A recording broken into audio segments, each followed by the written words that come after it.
Good morning class. Previous video में हमने central government chapter start किया था और उसमें हमने पार्लियामेंट की पावर्स तक पढ़ा था। ओके, पार्लियामेंट मैंने आपको बताया था कि लोकसभा, राज्यसभा और प्रेसिडेंट से मिलके बनती है। अब हम किसकी पावर्स पढ़ेंगे? लोकसभा की power, rights and duties of the Lok Sabha. तो first of all judicial power, judicial का मतलब जुडिशरी से है, ओके, जस्टिस करने से।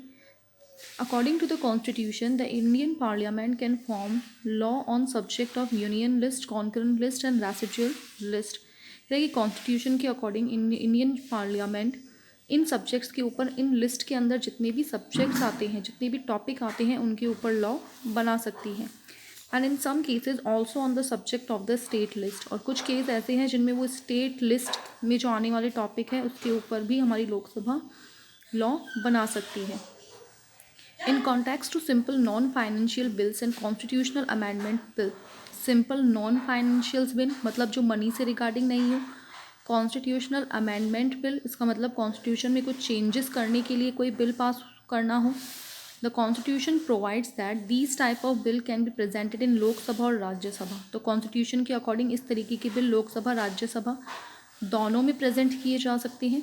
any of these two houses and only after being passed from both the houses, इन दोनों में से किसी एक हाउस या दोनों हाउस से पास होने के बाद ही वो प्रेसिडेंट के पास उनके कॉन्सेंट का मतलब उनके एग्रीमेंट के लिए भेजा जाता है।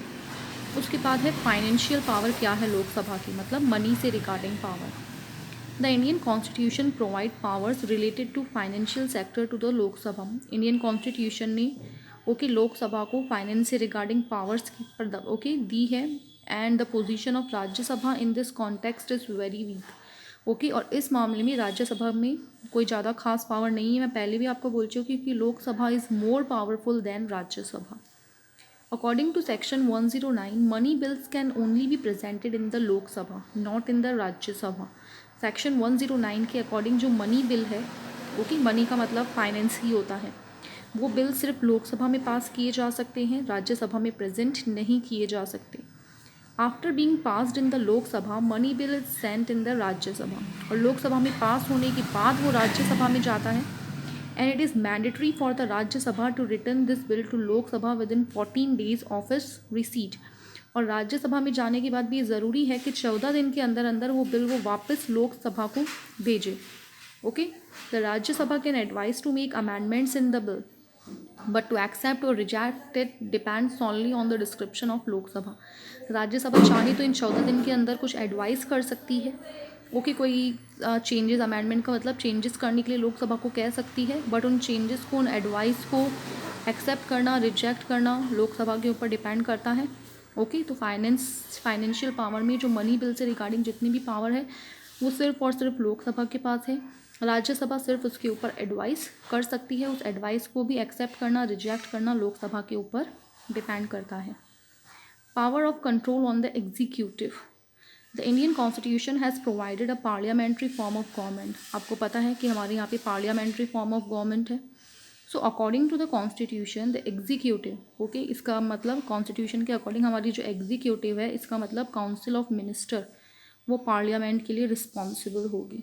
एग्जीक्यूटिव मैंने कहा था जो लॉ बनाती है, एग्जीक्यूट करती है। In practice Lok Sabha. तो काउंसिल ऑफ मिनिस्टर हमारी किसके लिए रिस्पॉन्सिबल है? लोकसभा की तरफ रिस्पॉन्सिबल है। The council of minister remain in office till it enjoys the support of Lok Sabha. हमारे जो काउंसिल ऑफ मिनिस्टर्स हैं वो अपना काम जब तक ही कर सकते हैं जब तक लोकसभा को उन्होंने सेटिस्फाइड करके रखा हुआ है, जब तक लोकसभा का सपोर्ट उनको है। Powers related to constitutional amendment. Constitutional amendment का मतलब कॉन्स्टिट्यूशन में कुछ चेंजेस करने से रिलेटेड जो पावर है वो भी सिर्फ और सिर्फ लोकसभा के पास है। The Lok Sabha has the right to make amendment in the constitution by taking advice from the Rajya Sabha. Lok Sabha के पास में पावर है कि वो कॉन्स्टिट्यूशन में चेंजेस कर सकती है राज्यसभा की एडवाइस लेकर। According to section 368 of the constitution, the work of making amendment in most of the part of the constitution is done by the parliament alone.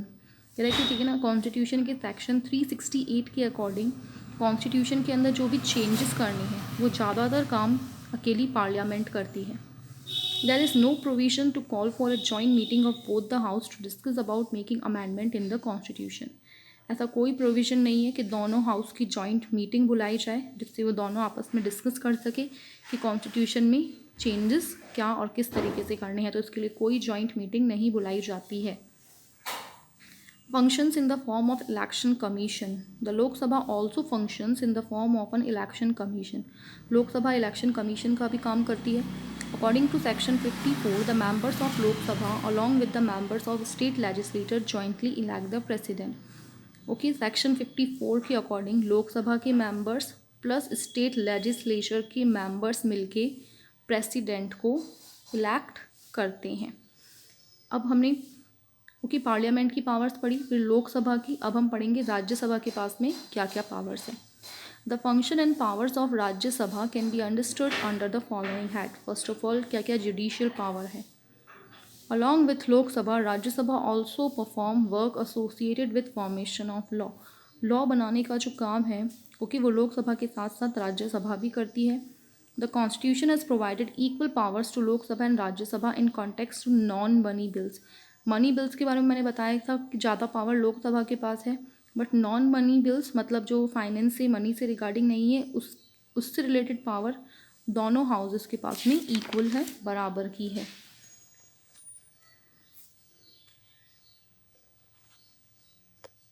Powers of making amendment in the constitution. Constitution में कुछ changes करने की power. In context of making amendment in the constitution the Rajya Sabha enjoys equal power to the Lok Sabha. इस regarding भी ये कहा जा रहा है कि राज्यसभा लोकसभा के से इक्वल पावर एन्जॉय करती है in case of okay discrepancy between both the houses regarding a resolution of constitutional amendment the constitutional amendment revolution will not be pass. कहा जा रहा है कि अगर इससे रिलेटेड दोनों हाउसेस के अंदर अगर कुछ कॉन्फ्लिक्ट्स होते हैं, कुछ आर्ग्यूमेंट्स होते हैं, तो फिर वो बिल पास ही नहीं होगा। फाइनेंशियल पावर, द राज्यस फाइनेंशियल मतलब वही मनी से रिगार्डिंग मैं आपको बता चुकी हूँ पहले ही। ओके फाइनेंशियल पावर के अंदर सबसे जो मेन पावर है वो लोकसभा के पास है। मनी बिल है वो लोकसभा में ही पास होता है। लोकसभा सिर्फ राज्यसभा को भेजती है, उसके बाद राज्यसभा चाहे तो उसके ऊपर एडवाइस कर सकती है और 14 दिन के अंदर अंदर उसको वापस भेजना होगा। और वो एडवाइस भी अगर लोकसभा को पसंद आए तो वो ले सकती है और रिजेक्ट भी कर सकती है। ओके सेम बात इसमें कही गई है। Rajya Sabha has some certain financial power although in this context the position of Rajya Sabha is weaker as compare to Lok Sabha, जो कि मैं आपको पहले ही बता चुकी हूँ ओके कि मनी बिल से रिगार्डिंग ज़्यादातर पावर लोकसभा के पास है। According to the constitution money bills are firstly presented in Lok Sabha. After being accepted in Lok Sabha they are sent to Rajya Sabha. Lok Sabha में पास होने के बाद मनी बिल राज्यसभा में भेजे जाते हैं and who will have to decide upon the bill within a period of 14 days. Rajya Sabha के पास सिर्फ 14 दिन का टाइम होता है, चाहे तो वो उसके ऊपर सोच विचार कर सकते हैं ओके कुछ एडवाइस कर सकते हैं। The Rajya Sabha can give advice to Lok Sabha regarding a money bill okay और इन 14 दिन के अंदर राज्यसभा लोकसभा को एडवाइस कर सकती है, बट ये लोकसभा के ऊपर डिपेंड करता है कि वो उस एडवाइस को एक्सेप्ट करे या फिर रिजेक्ट करे। Executive powers. In a parliamentary form of government, the Council of Ministers is responsible toward the Lok Sabha. Okay parliamentary form of government okay government में हमारी जो काउंसिल ऑफ मिनिस्टर है वो लोकसभा के लिए रिस्पॉन्सिबल है, which I have already told you. The house of people in the parliament. In the same way in India the council of minister is collectively responsible towards the Lok Sabha. क्या कह रहे हैं, council of minister Lok Sabha के लिए responsible है, राज्यसभा के लिए नहीं, जो हम पीछे पढ़ चुके हैं। Members of Rajya Sabha can ask question or counter question from the minister and can criticize them. Rajya Sabha के मेंबर ओके उन मेंबर से क्वेश्चन पूछ सकते हैं, उनकी निंदा कर सकते हैं। क्रिटिसाइज का मतलब उनकी आलोचना बुराई कर सकते हैं, but they don't have power to remove their ministers by passing a non confidence motion. But Rajya Sabha के पास में मेंबर्स के पास इतनी पावर नहीं है कि वो उनको अपनी पोस्ट से हटा सके उनके against non confidence motion pass करके ओके। तो राज्यसभा सिर्फ एडवाइस के तौर पे क्रिटिसाइज के तौर पे इतनी ही पावर राज्यसभा को है। अब है कुछ miscellaneous powers. Apart from the above mention power the Rajya Sabha has several other powers. इनके अलावा काफ़ी और पावर्स भी है राज्यसभा के पास which it uses jointly with the Lok Sabha, जो ये लोकसभा के साथ साथ इंजॉय करती है। कौन सी है, सी फर्स्ट है elected member of Rajya Sabha participate in the election of president. कि राज्यसभा के जो मेंबर्स हैं वो प्रेसिडेंट के इलेक्शन में पार्टिसिपेट करते हैं। Members of Rajya Sabha and Lok Sabha jointly elect the president. Lok Sabha Rajya Sabha के मेंबर मिलके ही वाइस प्रेसिडेंट को इलेक्ट करते हैं। Members of Rajya Sabha and Lok Sabha jointly impeach the president. Okay, Rajya Sabha Lok Sabha के मेंबर जॉइंटली प्रेसिडेंट को इम्पीच करते हैं। जजेस ऑफ सुप्रीम कोर्ट और जो दूसरे ऑफिसर्स हैं उनको। The impeachment motion is regarded to be passed only when both the houses accept this type of motion. और इसके रिगार्डिंग जो पावर है वो दोनों हाउसेज के पास इक्वल है। The Rajya Sabha and Lok Sabha jointly pass a motion through majority and remove the vice president from his office. जैसे vice president को इलेक्ट करने की पावर भी दोनों के पास सेम सेम है, वैसे उसको हटाने की पावर भी दोनों के पास इक्वल है। Okay, the motion of removing the vice president is firstly in the Rajya Sabha. और वाइस प्रेसिडेंट को उसकी पोस्ट से हटाने का जो मोशन है वो सबसे पहले राज्यसभा में पास होता है, उसके बाद उसको लोकसभा में भेजा जाता है। If emergency has to be employed for more than 1 month, अगर कंट्री में 1 महीने से ज़्यादा की एमरजेंसी लागू करनी हो, then this type of motion should be pass separately by both the respective house, the Lok Sabha and Rajya Sabha, through special majority. Okay, तो वो जो मोशन होगा वो दोनों हाउस के मेंबर्स की मेजॉरिटी से पास किया जाएगा। उसके बाद में है स्पेशल प्रिविलेजेस, कुछ स्पेशल पावर्स जो राज्यसभा को मिली हुई है। Finally the Rajya Sabha has 2 such powers which have not been provided to Lok Sabha. Rajya Sabha के पास में ऐसी 2 स्पेशल पावर है जो लोकसभा के पास नहीं है, and which are use by the Rajya Sabha only, और जिसको सिर्फ राज्यसभा यूज़ में लेती है। ये कौन सी पावर हैं? These are associated with federal structure of country, and Rajya Sabha is the only representatives of the state. State को रिप्रेजेंट करने वाली सिर्फ राज्यसभा है। It enjoys the following power. कौन कौन सी पावर्स एन्जॉय करती है? C, according to section 249, through a majority of 2/3 of its member present and participating in the election.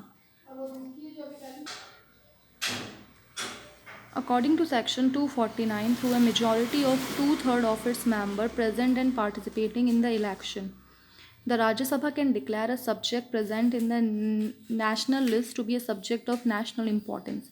कि राज्यसभा में जितने मेंबर पार्टिसिपेट कर रहे हैं मीटिंग में, उसकी मेजॉरिटी ऑफ मेंबर से राज्यसभा में कोई सब्जेक्ट है नेशनल लिस्ट का, तो उसको नेशनल इम्पोर्टेंस का बिल घोषित किया जा सकता है। सिर्फ और सिर्फ राज्यसभा के पास ये पावर है कि किसी भी सब्जेक्ट को नेशनल लिस्ट से नेशनल इम्पोर्टेंस में डाला जा सकता है।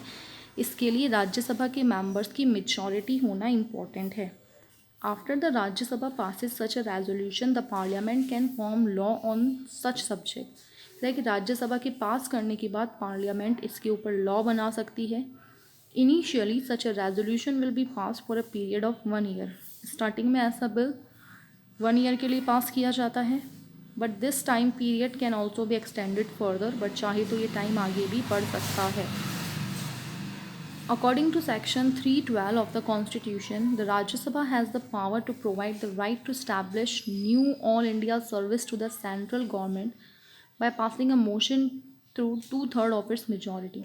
Section 312 के अकॉर्डिंग राज्य सभा के पास में पावर है to provide the right to establish new all India services। Central government में ये अप्लाई करने की पावर सिर्फ राज्यसभा के पास है। इसके लिए राज्यसभा के मेंबर्स की 2/3 मेजॉरिटी होना ज़रूरी है।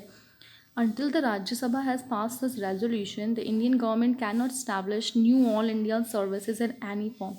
जब तक राज्यसभा इस तरीके का कोई रेजोल्यूशन पास नहीं करती, इंडिया की गवर्नमेंट किसी तरीके की ऑल इंडिया सर्विस किसी भी तरीके से इस्टेब्लिश नहीं कर सकती है। एग्जीक्यूटिव पावर में ये है कि second organ of government is the executive. Government का सेकंड ऑर्गन क्या है? एग्जीक्यूटिव, बताया था आपको। लेजिस्लेचर, एग्जीक्यूटिव एंड जुडिशरी, ये 3 ऑर्गन्स हैं हमारी गवर्नमेंट के। फिर हमने पार्लियामेंट पढ़ा था। पार्लियामेंट के अंदर हमने लोकसभा, राज्यसभा और प्रेसिडेंट पढ़ा था, और उसी की powers, functions, responsibility, financial power, executive power, special privileges, miscellaneous powers we have done in this part.